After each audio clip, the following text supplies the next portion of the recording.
بسم اللہ الرحمن الرحیم۔ 10 محرم الحرام کی چند خصوصیات۔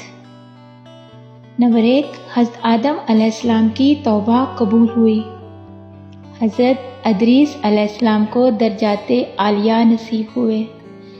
حضرت نوح علیہ السلام کی کشتی جودی پہاڑی پر اتری۔ حضرت ابراہیم علیہ السلام کو خلیل کا منصب عطا ہوا۔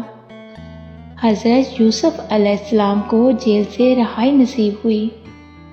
حضرت یعقوب علیہ السلام کی بینائی لوٹائی گئی۔ حضرت یونس علیہ السلام کو مچھلی کے پیٹ سے نجات ملی۔ حضرت یونس علیہ السلام کی قوم کی توبہ قبول ہوئی۔ حضرت موسیٰ علیہ السلام کی قوم کو فرعون سے نجات ملی۔ حضرت عیسیٰ علیہ السلام کو زندہ آسمان پر اٹھایا گیا۔ حضرت حسین رضی اللہ تعالیٰ عنہ کو شہادت نصیب ہوئی۔ زمانہ جاہلیت میں اہل مکہ خانہ کعبہ پر غلاف چڑھایا کرتے تھے۔ اس تاریخ کو قیامت ہوگی، یعنی کہ 10 محرم الحرام کو قیامت برپا ہوگی۔